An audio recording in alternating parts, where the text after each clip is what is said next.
بسم اللہ الرحمن الرحیم، صلی اللہ علی محمد صلی اللہ تعالی علیہ وآلہ وسلم۔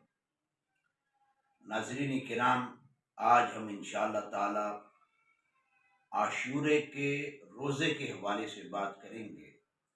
کہ عاشورے کے روزے کی شرعی حیثیت کیا ہے۔ حدیث میں اس حوالے سے امام الانبیاء صلی اللہ علیہ وسلم نے کیا ارشاد فرمایا ہے۔ ناظرین کرام، یاد رہے 10 محرم الحرام کا جو روزہ ہے، جسے عاشورہ کا روزہ کہا جاتا ہے، اس کی بڑی فضیلت ہے، اس کی بڑی اہمیت ہے۔ یہاں تک کہ روایت میں آتا ہے کہ ماہ رمضان کے روزوں کے علاوہ جس روزے کی فضیلت سب سے زیادہ ہے، جس کی اہمیت سب سے زیادہ ہے، وہ 10 محرم الحرام کے روزے کی ہے۔ اس کی اہمیت، اس کی فضیلت بہت ہی زیادہ ہے، یہاں تک کہ 10 محرم الحرام یوم عاشور کا روزہ 1 سال کے صغیرہ گناہوں کی معافی کا ذریعہ بن جاتا ہے۔ یعنی جو محرم الحرام 10 محرم الحرام یوم عاشور کا روزہ رکھتا ہے، اللہ تعالیٰ اس کے 1 سال کے صغیرہ گناہ معاف کر دیتا ہے۔ ناظرین کرام، 10 محرم الحرام کے روزے کی بڑی اہمیت ہے، لیکن چونکہ 10 محرم الحرام کو جب امام الانبیاء صلی اللہ علیہ وسلم مدینہ پاک تشریف لے آئے تو یہود بھی 10 محرم الحرام کو روزہ رکھتے تھے، تو یہود کی مشابہت سے بچنے کے لیے اکیلے 10 محرم الحرام یعنی یوم عاشور کا روزہ رکھنا مکروہ ہے۔ لہٰذا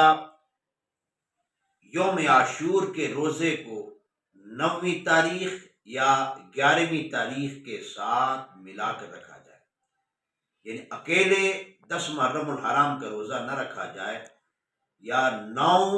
محرم الحرام اور 10 محرم الحرام کا روزہ رکھا جائے، یا 10 محرم الحرام اور 11 محرم الحرام کا روزہ رکھا جائے۔ اس حوالے سے مزید فضیلت حضرت ابو ہریرہ رضی اللہ تعالیٰ عنہ سے روایت ہے، رسول اللہ صلی اللہ علیہ وسلم نے فرمایا، افضل ترین روزے رمضان کے بعد ماہ محرم کے ہیں، اور فرض کے بعد افضل ترین نماز رات کی نماز۔ اسی طرح محرم الحرام کے روزوں کی فضیلت کو بیان کرتے ہوئے امام الانبیاء صلی اللہ علیہ وسلم نے فرمایا، اور یہ حدیث حضرت عبداللہ ابن عباس رضی اللہ تعالیٰ عنہما سے روایت ہے،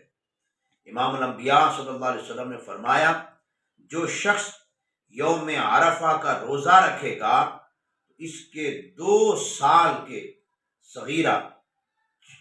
گناہ، چھوٹے گناہ، 2 سال کے صغیرہ گناہوں کا کفارہ بن جائے گا۔ اور فرمایا کہ جو شخص محرم کے مہینے میں 1 روزہ رکھے گا اس کو ہر روزے کے بدلے 30 روزوں کا ثواب عطا کیا جائے گا۔ یعنی محرم الحرام میں جو 1 روزہ رکھتا ہے، اس 1 روزے کی اہمیت اتنی ہے کہ محرم کے علاوہ ماہ رمضان کے روزوں کے سوا اور مہینے میں 30 روزے رکھتا ہے تو ان 30 روزوں کا ثواب اور محرم کے 1 روزے کا ثواب برابر ہے۔ یوم عاشور کو تاریخ میں بڑے بڑے واقعات رونما ہوئے، اس کی اہمیت ہے، اور اسی اہمیت کی وجہ سے امام الانبیاء صلی اللہ علیہ وسلم نے اپنے صحابہ کو روزہ رکھنے کا حکم ارشاد فرمایا اور اس کی فضیلت بیان فرمائی۔ اللہ تعالی ہمیں زیادہ سے زیادہ عبادات کرنے اور نفلی روزے رکھنے کی توفیق عطا